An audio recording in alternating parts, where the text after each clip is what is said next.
Welcome to Anantagiri news. Vikarabad పట్టణంలో విశ్వ కళ్యాణం కోసం గత 14 సంవత్సరాలుగా పరమ పవిత్ర క్షేత్రమైన కాశీ నుండి తెచ్చిన జలంతో శివలింగానికి పవిత్ర కార్తీక మాసంలో 30 రోజుల పాటు వివిధ దేవాలయాలలో రుద్రాభిషేకం నిర్వహించి ఈ రోజు కార్తీక మాసం చివరి రోజు రామాలయంలో రుద్రాభిషేకం నిర్వహించారు.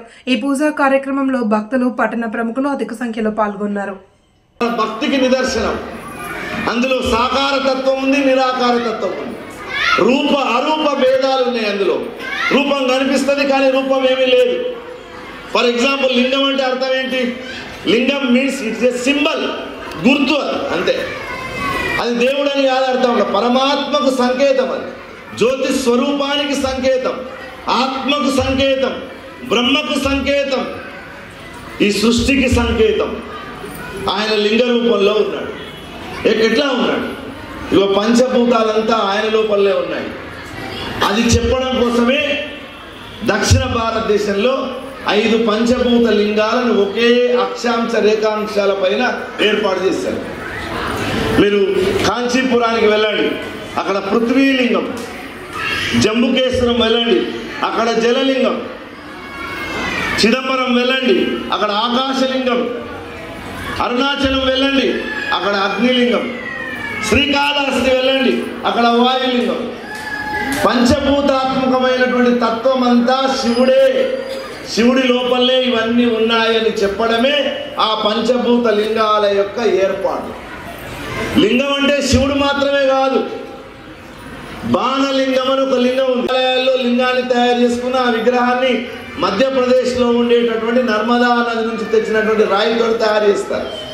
మనం ఏమనుకుంటాం, ఆలగడ్డ నుంచి లింగం తెచ్చారనుకుంటాం. ఆలగడ్డలో కాదు. ఆ ఆలగడ్డ వాడు కూడా మధ్యప్రదేశ్కి వెళ్ళి మధ్యప్రదేశ్లో రాళ్ళని తీసుకొని వచ్చి లింగాలను తయారు చేస్తాడు. కాశీలో శిల్పం చెక్కే వాళ్ళు కూడా మధ్యప్రదేశ్కి వెళ్ళి లింగాన్ని తయారు చేస్తారు. శివుణ్ణి తయారు చేయాలంటే బాణలింగం కావాలి, బాణరాయి కావాలి.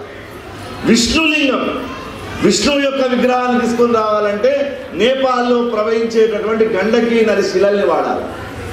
అంబికాలింగం, అమ్మవారి యొక్క విగ్రహాన్ని చెక్కాలంటే శ్రీకాళహస్తిలో ఉండేటటువంటి స్వర్ణముఖి నది. శ్రీకాళహస్తి అందరూ పోయి ఉంటారు కదా, దాని పక్కనే కాళహస్తిలోకి మనం ఎంటర్ కాకముందు ఒక నది పోతూ ఉంటుంది. అందులో ఉండేటటువంటి రాళ్లతోటి అక్కడ అంబికాలింగం తయారు చేయాలి.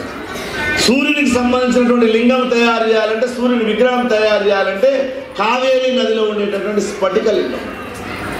విష్ణులింగం చెప్పాను కదా, గండకీ నది నేపాల్లో ఉండే సాలగ్రామాలన్నీ అవే. ఇప్పుడు మీరు అనంత పద్మనాభ స్వామి దేవాలయానికి వెళ్ళండి, మెడ నిండా రకరకాల సాలగ్రామాలు కనిపిస్తాయి. దానికి చిన్న చిన్న రంధ్రాలు ఉంటాయి, రకరకాల రూపాల్లో ఉంటాయి. వరాహ రూపంలో ఉంటాయి, నారసింహ రూపంలో ఉంటాయి. ఆ సాలగ్రామ లింగాలన్నీ గండకీ నది నుంచి వచ్చినాయి. ఇంకొకటి 5వది సోనభద్ర డిస్ట్రిక్ట్ అని బీహార్లో ఉంది. సోనభద్ర నది ప్రవహిస్తుంది, రాముడు దాటాడు దాన్ని. ఆ శిలతో తయారు చేసేది గణేశలింగం. 5 వైదికమైనటువంటి ముఖ్యమైనటువంటి దేవతలకు ఆదిత్యం, అంబికా, విష్ణు, గణనాథంచ మహేశ్వరం. ఆదిత్యుడు, అంబిక, విష్ణువు, గణనాథుడు, మహేశ్వరుడు. ఈ 5 మంది ముఖ్య దేవతలకు లింగం ఏ రాయితో చేయాలో కూడా పురాణాలు చెప్పినాయి. ఆ లింగము ఏ రూపాన్నైనా పొందవచ్చు, విగ్రహం ఏదైనా కావచ్చు. దాంట్లో ఉండేటటువంటి దైవతత్వం ఒక్కటే. ప్రపంచానికే మన ఋషులు ఇచ్చినటువంటి సందేశం ఏమిటంటే, దేవుడు ఒక్కడే ఉండాలి, ఒక్కడే ఉండాలని ఈ మధ్య చాలా మంది అదేదో ఫ్యాషన్ అనుకుంటున్నారు. ఒక్క దేవుడు ఉండడం ఫ్యాషన్ కాదు. మనకు కూడా అనేక మంది దేవుళ్ళు ఉన్నారు, కానీ దైవత్వం ఒక్కటే మనది. ఏకం సద్విప్రా బహుదా వదంతి. శివుడైనా, విష్ణువైనా, అమ్మవారైనా, ఆంజనేయ స్వామి అయినా, శ్రీరామచంద్రుడైనా, శ్రీకృష్ణ భగవానుడైనా, ఎవరైనా మనకు ఒక్కటే. అందులో దైవత్వాన్ని ఎవడు ఎట్లా దర్శించగలిగితే అట్లా దర్శించగలుగుతారు. ఇది హిందూ ధర్మం. ఈ ధర్మం ఏం చెప్పిందంటే, దైవత్వం ఒక్కటే, కానీ నీకు రూపాలు అనేకం ఉన్నాయి. నువ్వు ఎట్లా కావాల్సి అట్లా ట్యాప్ చేస్తే అట్లా నీకు దేవుడు దొరుకుతాడు. ఒక ఆయన ఆంజనేయ స్వామి భక్తులైతే ఆంజనేయ రూపంలో దొరుకుతాడు, ఒకడు రామ భక్తులైతే రాముడి రూపంలో దొరుకుతాడు. ఆఖరికి ఒక ఆమె గ్రామ దేవతను పూజిస్తే గ్రామ దేవత రూపంలో కూడా దొరుకుతుంది. మరి ఇది మనం మన యొక్క దేశాన్ని దృష్టిలో పెట్టుకొని చేసింది కాదు. ఇది మన వైదిక సనాతన ధర్మము కేవలం మన 140 కోట్ల మంది భారతీయులను ఉద్దేశించి చేసింది కాదు. ప్రపంచంలో ఎవరైనా దీన్ని అధ్యయనం చేస్తే దీన్ని పరిశీలన చేస్తే అందరికి ఇందులో ఈ ఏకత్వ భావన దర్శనం అవుతుంది. కానీ ఇతర మతాలు కేవలం మా దేవుడు మాత్రమే గొప్ప, మాకున్నటువంటి ఒక్క దేవుడు మాత్రమే ప్రపంచాన్ని పరిపాలిస్తున్నాడు, మా దేవుడిని పూజించినటువంటి వాళ్ళందరినీ మా లోపలికి తీసుకోవాలి. అది కత్తి చేత కావచ్చు, లేదంటే అనేక ప్రలోభాల చేత కావచ్చు. ఏదో ఒక రకంగా మత మార్పిడి చేసి మా మతంలోకి లాక్కోవాలనేటువంటి దురుహ ఇతర దేశాల్లో పుట్టినటువంటి మతంలో ఉంది. కానీ మన ధర్మంలో ఎప్పుడు అలాంటిది లేదు. మనం విశ్వాన్ని గురించి పాడుకున్నాం, సర్వే జనా సుఖినో భవంతు అన్నాం. మా హిందూ జనా సుఖినో భవంతు అనలే మనం, మా వికారాబాద్ జనా సుఖినో భవంతు అనలే మనం. సర్వే జనా అంటే అందులో పిపీలికాది బ్రహ్మ పర్యంతం, అంటే చీమ మొదలుకొని ప్రపంచంలో ఉండేటటువంటి అన్ని జీవరాశులు బ్రహ్మ వరకు అందరూ క్షేమంగా ఉండాలని కోరినటువంటి ధర్మం హిందూ ధర్మం, సనాతన ధర్మం. అందుకే స్వామి వివేకానంద అన్నాడు, వేదాంత మతము ప్రపంచములో రాబోయేటటువంటి తరాలలో ప్రపంచానికే ఆదర్శంగా నిలబడబోతుందని 100 సంవత్సరాల క్రితమే స్వామి వివేకానంద అమెరికాలోని సర్వమత మహాసభల్లో గర్జించాడు. ఎందుకు ఆ మాట అన్నాడు అంటే, ఈ మతానికి ఉండేటటువంటి సహనం, ఈ మతానికి ఉండేటటువంటి లోతు, ఈ మతానికి ఉండేటటువంటి జ్ఞానం, ఇవి తెలుసుకోవాల్సినటువంటి బాధ్యత మనందరి మీద ఉంది. అది మనం తెలుసుకోనంత వరకు, మతం యొక్క లోతులు తెలియనంత వరకు మనం పైన మాత్రమే తిరుగుతూ ఉంటాం. మనని మతోన్మాది అన్నా పర్వాలేదు. ఇందాక రాజుగారు అన్నారు, భారత్ మాతాకి జై అంటాను, శ్రీరామచంద్రుడికి మొక్కుతుంటాను, నన్ను మతోన్మాది అన్నా సరే, నేను శ్రీకృష్ణుడు ఇచ్చినటువంటి భగవద్గీత చదువుతాను, నన్ను మతోన్మాది అన్నా సరే ముఖం మీద పెద్ద విభూతి ఉండ్రాలు రాసుకుంటాను, నన్ను మతోన్మాది అన్నా సరే ఆ శివుడికి అభిషేకం చేస్తూ ఉంటాను. ఇది ఇవాళ హిందూ సమాజం నినదించాల్సినటువంటి నినాదం. మతం అనగానే అందరికీ ఏమనిపిస్తుందంటే ఇది తప్పుడు అభిప్రాయం అని నిన్న మొన్నటి వరకు ఉండేది. ఇటీవల కాలంలో హిందూ సమాజంలో చైతన్యం మొదలైంది. దానికి ఒక ఉదాహరణ చెప్తా. 2014 వరకు మన దేశానికి ఎవరన్నా విదేశీ అతిథులు అంటే రాష్ట్రపతులు, ప్రధానమంత్రులు, గెస్టులు ఎవరైనా వస్తే వాళ్ళకు బహుమతిగా మన దేశ ప్రభుత్వం ఏమిచ్చేదో తెలుసా? తాజ్మహల్ ఇచ్చేది. తాజ్మహల్. ఆయనంత అమర ప్రేమికుడు ఎవడు లేడని, ఆయన పాలరాతి కట్టడాన్ని ఆయన భార్య కోసం కట్టాడని, అలాంటి పాలరాతి భవనం మన దేశం యొక్క సాంస్కృతిక ప్రతీకాన్ని అందరూ భావించేవాళ్ళు. నిజానికి ఆమె పెళ్ళి అయినటువంటి 19 సంవత్సరాల్లో ఆమెను పెళ్లి చేసుకుంటే ఆమె 14 మంది పిల్లల్ని కన్నది. 19 ఏళ్ళు సంసారం చేస్తే 14 మంది పిల్లల్ని కన్నది. అంటే ఆమె జీవితం మొత్తం పిల్లలు కనడానికి సరిపోయింది. 14వ సంతానానికి జన్మనిస్తుంటే ఆ జన్మకు చచ్చిపోయింది. ఆ చచ్చిపోయినా కూడా ఏడ చచ్చిపోయిందంటే లాహోర్ కాడ చచ్చిపోయింది. లాహోర్కి వెళ్ళి ఎన్నో రోజుల తర్వాత తీసుకొచ్చి తేజో మహాలయం అనేటటువంటి శివాలయంలో ఆమెను సమాధి పెట్టారు. మరి ఆయనకు ఒకటే భార్య ఉందా అంటే అదేమీ లేదు, చాలా మంది ఉన్నారు. మరి ఆయన ప్రేమికుడు ఎట్లయ్యాడు? ఈ అజ్ఞానంతో మనం కూడా ఎవరైనా ఈ షాపులలో తాజ్మహల్ బొమ్మలు అమ్ముతుంటే తీసుకొచ్చి బూట్లలో పెట్టుకుంటున్నారు, ఇళ్ళలో తీసి పెట్టేవాడు ఎండిపోయిన ఈరోజు సాయంత్రం. నిజంగా ప్రేమికుడు ఎవడో తెలిసిన తన దుర్మార్గుడు దండకారణ్యం నుంచి ఎత్తుకొని పోతే ఇద్దరు మగవాళ్ళు రామ లక్ష్మణులు బయలుదేరి కోతి మూకను సైన్యంగా చేసుకొని వారిని గట్టి అంతలా రావణాసురుని ధ్వంసం చేసి సీతమ్మ వారిని తీసుకొని వచ్చినటువంటి నా శ్రీరామచంద్రుడు నిజమైనటువంటి ప్రేమికుడు. ఇంతకన్నా గొప్ప ప్రేమికుడు ఎవరుంటారు? భార్యను రావణాసురుడు ఎత్తుకొని పోతే చెట్టును పుట్టల్ని అన్నిటిని అడిగాడు ఆయన. వారిని చంపడానికి సిద్ధపడ్డాడు. కోతులన్నింటినీ సైన్యంగా తయారు చేసుకున్నాడు. విభీషణుడికి పట్టాభిషేకం కట్టాడు తన భార్య అయినటువంటి సీతమ్మ వారిని రక్షించుకోవడానికి. మరి ఆమె సామాన్యురాలా? ఆమెను తీసుకెళ్ళి వెళ్ళి రావణాసురుడు అశోక వనంలో శింశిపా వృక్షం కింద పెట్టాడు.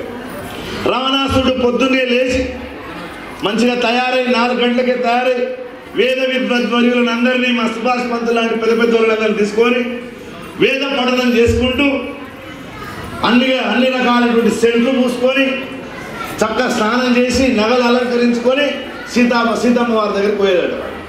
వాడు ఎంత అందంగా ఉన్నాడంటే రావణాసురుడు అంటే కాటుక కుండకు బంగారు నగలు కళ్యాణ్కి వెళ్ళాల్సిన నగలను తెచ్చి పెడితే ఎంత అందంగా ఉన్నాడో అంత అందంగా ఉన్నాడు. వాడు చీకట్లో లేచి వస్తాడు రోజు. ఓ సీత, ఓ పద్మనేత్ర, నా చింత నీకు ఏల చింత, ఎక్కడి రాముడు, ఎక్కడి అయోధ్య, ఎందుకోసం ఈ వనవాస వ్యధ. ఎక్కడ రాముడు, ఎక్కడ ఉత్తరప్రదేశ్ అయోధ్య, ఎక్కడ లంకాపురము, నీ రాముడు రావడం సాధ్యం కాదు. నీవు నన్ను పెళ్లి చేసుకో. ఇగో ఈ 100 మంది రానున్నారు నా దగ్గర, వాళ్ళందరికీ నేను పట్టపురాణం చేస్తా. సీతమ్మ వారు తల ఎత్తి కూడా వాళ్ళ దిక్కు చూడకుండా ఒక గడ్డి పోస తీసుకొని ముందర పెట్టుకొని గడ్డి పోసతో మాట్లాడు. ఏమన్నదో తెలిసిన, మరంత రావణాసురుడు వాడి కుంపలో ఉంది, వాడి లంకలో ఉంది, కానీ ఆమె భయపడకుండా ఏమన్నదో తెలిసిన, నీ క్రూర నేత్రములు రాలిపడవే, నన్ను చూపులతో గుచ్చి గుచ్చి చంపవే అనే పాటలో పాడినట్టుగా నన్ను చూస్తూ ఉన్నావు కదా, నీ 2 కనుగుడ్లు రాలి కింద పడని, నీ కొవ్విన నాలిక తెగి పడదేమి, బలిసి కొట్టుకుంటున్నటువంటి నీ నాలిక తెగి కింద పడాలి. రాముడు వచ్చుట, నిన్ను గెలుచుట, నన్ను పొందుట కలలోని మాట అని రావణాసుడికి చెప్పగలిగినటువంటి సీతమ్మ తల్లిని మించినటువంటి ప్రేమికులు ఈ ప్రపంచంలో ఎవరుంటారో చెప్పండి. వాడు రోజు ఇలాంటి ప్రయత్నం చేస్తాడు, ప్రతిరోజు ఇలాంటి ప్రయత్నం చేస్తాడు. చేసి ఇంటికెళ్ళి భార్య అనేది మండోదరి రోజు, ఏమండి ఎందుకు అంత చింతిస్తున్నారు, ఏమి చాలా మందిని లొంగ తీశానే కానీ ఈ సీతను లొంగ తీయలేకపోతున్నాను అంటే ఆమె మొదలు కాఫీ తాగుతుంది చెప్తా, ఐడియా చెప్తా. నాకు కాఫీ వద్ద ఐడియా చెప్పాలి. నీకు టక్కు టమార గజకర్ణ గోకర్ణ విద్యలన్నీ వస్తాయి కదా, నువ్వు మాయావేశాలని ధరిస్తావు కదా, అంతెందుకు నువ్వు మాయావేషం వేసుకునే కదా ఆమెను తీసుకొచ్చినావు, మరి నువ్వు రాముని వేషం వేసుకొని పోతే ఆమె ఒక్క క్షణంలో ఒప్పుకుంటుంది కదా అని అంటే వాడు అన్నాడు, ఎంత పిచ్చిదానవే, రాముడు వేషం నేను వేసుకున్న వెంబడే నా లోపల ఉన్న కాముడు మాయమైపోతాడే. ఇలాంటి ప్రయత్నాలు చాలాసార్లు చేశాను, సాధ్యం కాలేదు. రాముడు ఎక్కడ ఉంటాడో కాముడు అక్కడ ఉండడు అని శ్రీరామచంద్రుడు నిరూపణ చేశాడు శ్రీమద్ రామాయణంలో రావణాసురుని కూడా.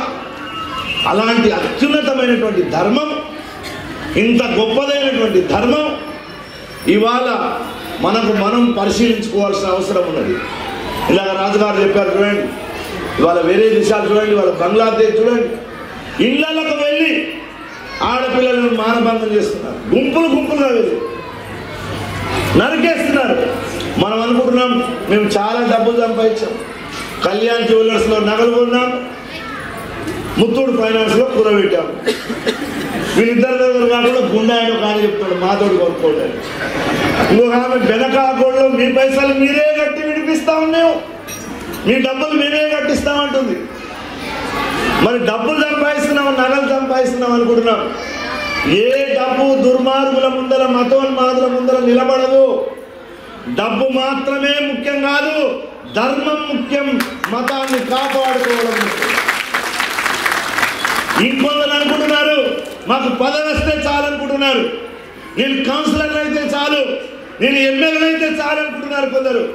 ఒరే పిచ్చిన వెళ్ళారా, ఆ దేశంలో ఉండేటటువంటి ప్రధానమంత్రి షేక్ హసీనాను మెడల్ బట్టి నొక్కితే ఇప్పుడు ఇండియాలో వచ్చి దాక్కొని ఉన్నది. నీ పాస్మాన్ల కౌన్సిలర్, నీ ఎమ్మెల్యే లెక్కన వాళ్ళకు పెద్ద పదవిలో ఉంటే గొప్ప వాళ్ళు అనుకుంటున్నారు కొందరు. మేము అధికారులం కాబట్టి మేము ఏం మాట్లాడమనుకుంటున్నారు కొందరు.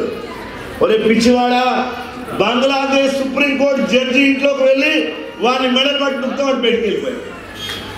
మన పదవులు, మన డబ్బు, మన 2 లక్షల రూపాయల సోఫా, మన ఎస్బీఎస్లో దాపెట్టినటువంటి బంగారము, ఇవన్నీ ఏవి దేశము లేకపోతే, ధర్మము లేకపోతే, మతము లేకపోతే ఇవన్నీ ఏవి పనిచేయవు. మిత్రులారా, పెద్దలారా, అమ్మలారా గుర్తుపెట్టుకోండి. వాటి పట్ల మనకు అభినివేశం ఉండాలి, జ్ఞానం ఉండాలి, మన ధర్మం పట్ల మనకు అవగాహన ఉండాలి, నీ చుట్టుపక్కల ఏమవుతుందో నీకు తెలియాలి. కానీ దురదృష్టవశాత్తు హిందూ సమాజానికి ఒక జబ్బు పడుతుంది. ఎంత గొప్ప ధర్మమో మనది, ఒక గొప్ప రోగం కూడా మనకు పడుతున్నది. ఆ రోగం ఎంత డేంజర్ ఉందంటే కొందరికి రోగం వచ్చిన సంగతే తెలియదు. వాని జీవితాంతం ఆ రోగం వచ్చిన సంగతి తెలియకుండా తిరుగుతున్నాడు. రెండో వాడు ఉంటాడు, వానికి రోగం వస్తుంది కానీ వాడు సుఖాన్ని అన్వేషిస్తాడు. వాళ్ళ భార్య వచ్చి ఏమండి ఉప్మా తింటారా, ఇవాళ సాబ్దాన్ని ఉప్మా చేసి పెట్టమంటే వాడు బల సంతోషం అవుతుంది. రోగం వచ్చిందని తెలుసు వాడికి. అంటే కొందరికి దేశంలో ఏం జరుగుతుందో తెలుసు వాళ్ళకు, కానీ పక్కోడు వచ్చి ఆ పడి ఆత్మీయ సామానంగానే పడుకుంటున్నాడు. కొడుకు వచ్చి అంటాడు, డాడీ నిన్ను బండి మీద ఎక్కించుకపోయి హైదరాబాద్లో టెస్ట్ చేయించుకోతున్నా. ఈ దానికి సంతోషపడిపోతున్నాడు రెండో వాడు. మొదటోడేమో వాడికి రోగం వచ్చిన సంగతి తెలియదు వాడికి. మూడోవాడు ఉన్నాడు, రోగం వస్తే రోగంలో కూడా ఆనందాన్ని అన్వేషిస్తుంటాడు వాడు. నాకు ట్యాబ్లెట్ కొంచెం ఎవరైతే బాగుండేది, నా టెస్టులు ఈయన కాదు అపోలో చేస్తే బాగుండేది. ఇట్లాంటి బ్యాచ్ ఒకటి ఉన్నది. ఈ రోగం హిందువులలో పోవాలి. ఈ 3 రోగాలు. నీ ధర్మం ఏందో నీకు తెలియాలి స్పష్టంగా. నీకు సత్యం ఎప్పుడైతే నీకు బోధపడుతుందో, ధర్మం ఎప్పుడైతే నీకు బోధపడుతుందో, అప్పుడు నీవు సురక్షితంగా నీ ఇంట్లో ఉండగలుగుతావు, నీ వీధిలో ఉండగలుగుతావు, నీ రాష్ట్రంలో ఉండగలుగుతావు, నీ దేశంలో ఉండగలుగుతావు. ఒక పెళ్లి కూతురు చూడడానికి అబ్బాయి వాళ్ళు పోయినట్టు, పిల్ల బాగుంది అంతా మాట్లాడుకున్నారు, కట్నం అయిపోయింది, అంతా అయిపోయింది. అన్నీ అయిపోయిన తర్వాత ఈ పిల్లగాని తండ్రి ఆడ కూర్చొని ఉంటే పిల్ల తండ్రి లేచిలేవాడు. ఆయన అన్నాడట, అయ్యా ఒక్క సత్యం మాత్రం మీకు చెప్పాలి, పెళ్లి సంబంధం కుదిరింది అయిపోయింది, కానీ ఒక్క నిజం మాత్రం మీకు చెప్పాలి, అది చెప్పకుండా ఈ పెళ్లి ముందు పోదు అన్నాడు. మరి ఎట్లా ఏంటి అది అన్నాడు. ఏమీ లేదు, నాకు 2 అమ్మాయిలు 1 అబ్బాయి. ఈ అమ్మాయి పెద్ద అమ్మాయి, కానీ ఈ అమ్మాయి మా కూతురు కాదు, మా కడుపులో పుట్టలేదు. ఓసారి గోదావరి పుష్కరాలు జరుగుతుంటే ఆడ ఒక చిన్న అమ్మాయి తప్పిపోయింది వాళ్ళ తల్లిదండ్రులతోటి. మేము తీసుకొచ్చి మా ఇంట్లో పెంచుకున్నాం. కానీ మేము ఏ భేదభావం లేకుండా పెంచినాం, ఏం తేడా లేదు మాకు. మా అమ్మాయికి ఎంత కట్నం ఇస్తామో ఈ అమ్మాయికి అంత ఇస్తాం. మరి మీకు ముందు ఈ విషయం చెప్పాలని మీకు చెప్తున్నాము అంటే ఆ పిల్లగాని తండ్రి ఈ అమ్మాయి ఏమైనా చిన్నప్పటి ఫోటో ఉంటే తీసుకురాండి, పరిగెత్తుకొని ఆల్బమ్ తీసుకొచ్చి ముందర పెట్టినాం. ఆ ఆల్బమ్ చూడగానే పిల్లగాని తండ్రి ఏడుస్తున్నాడు. అరే ఆల్బమ్ చూసి నువ్వేందుకు ఏడుస్తున్నాంటే ఆ తప్పిపోయిన పిల్ల ఈ పిల్ల మా పిల్ల. అప్పటి వరకు పాటలు ఏంటి, చూపులు కలిసిన శుభవేళ. ఇప్పుడు అన్నయ్య సన్నిధి అదే నాకు పెళ్ళిది, పాట మారిపోయింది. సత్యం తెలిసిన తర్వాత పెళ్ళి అవుతుందంటే కదా జరగలే. మనకు కూడా మన ధర్మం పట్ల ఉండేటటువంటి సత్యం తెలిసిన తర్వాత మనం జాగ్రత్తగా ఉండాలని మీ అందరితో కోరుకుంటున్నాం. ఆ సత్యం వైపు ప్రయాణం చేయాలి. హిందూ ధర్మం యొక్క లోతు మనం తెలుసుకోవాలి. మీ పిల్లలకు కొంచెం బోధ చేయాలి. దాంతోపాటు ఇంకొక చిన్న విషయం చెప్పి ముగిస్తా. భక్తి అనేటటువంటి కోణము లింకు లేకుండా చేస్తే అది వర్కౌట్ కాదు. ఆ రోజు తప్పకుండా భక్తి ఉండాల్సిందే. భక్తి లేకుండా వంతుకు నీళ్ళు పోయడం, వంతుకు భుజాలు మంగళార్తిస్తుంటే భుజాలు ఎవరు పట్టుకుంటుంటారు. ఆడపిల్లలు అందకపోతే ఆడ మంగళార్తుంటారు, ఆమె వేసినప్పుడు చేయాలి. ఈ వంతుకు వేస్తే భగవంతుని యొక్క కరుణ మన మీద ఉండదు. నమే భక్త ప్రణశ్యతి, my devotee is not fall అన్నాడు కృష్ణుడు. నా భక్తుడిని నేను ఎల్లవేళలా సతతము కాపాడుతుంటా, అది నా పని అన్నాడు. మరి నీ పని ఏముండాలి, నువ్వు నమ్మాలి. భార్యాభర్తలు 2 వెళ్ళి గుడికి వెళ్ళి దండం పెడుతుంటే భర్త అంటున్నాయంట, మన ఇంట్లో సూది పోగొట్టుకపోయింది, దొరికితే 5 కిలోల చక్కెర తెచ్చి పంచుతాను. పెళ్ళామన్నాడు, నీకేమైనా బుద్ధున్నదా, సూది 15 పైసలు, చక్కెర 200 రూపాయలు, 15 పైసల సూది కొరకు 5 కిలోల చక్కెర దొరికేది పంచేది. శ్రద్ధ విశ్వాస రూపిణో. పార్వతీ పరమేశ్వరులు ఏమని చెప్పారంటే, ఒకరు శ్రద్ధ అట, ఒకరు విశ్వాసం అట. ఈ రెండింటి పట్ల అమితమైన మమకారం మనకు ఉండాలి. స్వాతస్మిన్ పరమ ప్రేమ రూప అన్నాడు నారదుడు. నీవు అమితమైనటువంటి ప్రేమతోటి పరమేశ్వరుని ఆరాధించాలి. అప్పుడు మాత్రమే మీ కుటుంబాలు క్షేమంగా ఉంటాయి. మన కుటుంబాలు క్షేమంగా ఉండాలంటే మనం సత్యనారాయణ స్వామి వ్రతం చేస్తుంటాం. ఆ పంతులు తిప్పాలు పడుతుంటాడు, ఆయన ఏదో ఈమె మాత్రం పట్టు చీరలు ఎవరెవరు ఏమేమి కట్టుకొని వచ్చారు. అరే కద్దుకి రైల్లో లేదా చూడిపోరా అని ఆయన, ఆ సార్ ఆయన రాజకీయ నాయకులు వచ్చి ఆయన గుసబెట్టుకోండి ఈయన. నీకు సత్యనారాయణ స్వామి మీద మనసే లేదు. సత్యనారాయణ స్వామి మీద మనసు పెట్టిపోయేయండి. భక్తి లేకుండా చేసేటటువంటి పూజ ఫలించదు. ఆ భక్తి అనేటటువంటిది ప్రేమ. ఆ ప్రేమ నీ పిల్లల మీద, నీ ఆస్తి మీద, నీ భర్త మీద, నీ భార్య మీద, నీ కుటుంబం మీద ఎంత ప్రేమ ఉంటుందో అంత ప్రేమ భగవాను మీద ఉంటుంది. భగవాన్ బినా కోయి అపున నహి అన్నాడు సత్యసాయి బాబా పాటలు. భగవాన్ బినా, భగవంతుడు తప్ప ఇంకెవరు నీకు లేరు. నిజంగా చెప్పాలంటే మొన్న కూడా చెప్పాను, శివుడు ఎక్కడ ఉంటాడు నీ ఎంబడి? శ్మశానంలో కూడా నీ ఎంబడి ఉంటాడు. వాడు చూసిపోతాడు దూరంగా, వాడు లోపలికి వచ్చిపోతాడు ఇంట్లోకి. ఒక ఆయన దండేసిపోతాడు, ఒక ఆయన మట్టి వరకు వస్తాడు, దిప్పుడు కళ్ళం వరకు వస్తాడు, ఒక ఆయన మట్టి వరకు వస్తాడు, ఒకడు కుండ తిరిగే వరకు ఉంటాడు. అయితే అందరూ నీ నోట్ల మట్టి కట్టి పోయినా కానీ నిన్ను మళ్ళీ ఎక్కడ ఉంచితే లేచి వస్తావేమో అని చెప్పి నిన్ను కాల్చి బూడిద చేసినా కానీ నీ కోసం ఉండేటటువంటి వాడు భూతనాథుడైనటువంటి ఆ పరమశివుడు. ఆయన పట్ల నీకు అనన్యమైనటువంటి భక్తి ఉండాలి. ఆ అనన్యమైనటువంటి భక్తే హిందూ ధర్మాన్ని కాపాడుతుంది. ఇది దృష్టిలో పెట్టుకోండి. చివరిగా ఒక చిన్న మాట ముగిస్తా. భార్యాభర్తలు ఇద్దరు పిల్లలు పుట్టినాక 9వ తరగతి 10వ తరగతి పిల్లలు ఉన్నప్పుడు విడిపోవాలనుకున్నారు. ఒక పెద్ద మనిషి దగ్గరికి వచ్చిందట. విడిపోయే ముందు డైవర్స్ కోసం మాట్లాడారు. ఈ అమ్మాయిని ఆమె పిలిచి పక్క పిలిచి అడిగినాడు, ఏమమ్మా ఇద్దరు పిల్లలు 9th 10th చదువుతున్నారు, ఇప్పుడు ఎందుకు విడిపోవాలనుకుంటున్నావు నువ్వు అంటే, ఏమీ లేదంటే ఒక చిన్న కారణం అని ఆమె. ఏంటో చెప్పు, మేము సరి చేస్తామని అంటే ఏం లేదు, మా పెళ్ళై 16 ఏళ్ళు అయింది, నేను ఇడ్లీలు చేస్తాను, 6 ఇడ్లీలు తింటాడు, ఒక్కనాడు బాగునే అన్నాడు, అందుకే నాకు కోపం వచ్చింది అంటే ఇదేమన్నా కారణమా అమ్మ? ఎంత ఇంతైనా కారణం ఏం లేదు, మంచోడు. మా అమ్మ వాళ్ళ ఇంటికి ఆయన్నే కార్లో తీసుకపోతే ఆయన్నే తీసుకొస్తాను. నేను అక్షయ తృతీయ నాడు 1 తులం గోల్డ్ అడిగితే 2 తులాలు ఇప్పిస్తాను, అంత మంచోడు. నేను రెడ్డి బ్రదర్స్లో శ్రీనివాసకు పోతే 1 చీర అడిగితే 2. అప్పుడప్పుడు అమెజాన్ ప్యాకింగ్లో నేను ఏమైనా చేస్తుంటే ఆర్డర్ చేస్తుంటే నేను వెంటకెళ్ళే అంటాడు, అంత మంచోడు. నేను ఏమడితే అది ఇప్పిస్తాడు. కానీ ఇడ్లీలు తింటాడు, మూత దూచుకొని వెళ్ళిపోతాడు. నాకు ఇది నచ్చలేదు. అది ఇదేమన్నా ఏమైనా ఆయన పిలిచాడు, నీదేంది ప్రాబ్లం ఆమె ఏం చెప్పింది సారా అన్నాడు. నువ్వు ఇడ్లీ తింటావాట, మూత దూచుకొని చట్నీ కూడా తిని సప్పుడు చేయకుండా పోతావాట, ఆమెకు నచ్చలేదంటాను. అవును సార్, మరి బాగున్నాయంటే ఏమైంది? బాగున్నాయి కాబట్టి తింటున్నా, బాగలేకపోతే నేనేమిటి తింటాను. అది బాగున్నాయి అన్నప్పుడు బాగున్నాయని ఒక మాటలని నీకేమే నేను అనను సార్, అవి బాగున్నాయి కాబట్టి తింటున్నా అంతే. అంటే ఆయన పెద్ద మనిషి చెప్పినట్ట, నీకు బాగున్నాయని మనసులో కనిపించినా కానీ ఆడపిల్లలు పొగడతలకు ప్రపంచంలో పొగిపోతారు కాబట్టి you should express your love. నీ ప్రేమను వ్యక్తీకరించాలి. ఛాయలో చక్కెర తక్కువైతే ఏమనాలి? రోజు బాగా చేస్తుంటే ఇవాళ ఎందుకో ఇట్లా అయిందని చక్కెర బాగాలేదంటే తీస్తుంది, ఊరుకోదు. You should express your love. నీ ప్రేమను వ్యక్తీకరించాలి.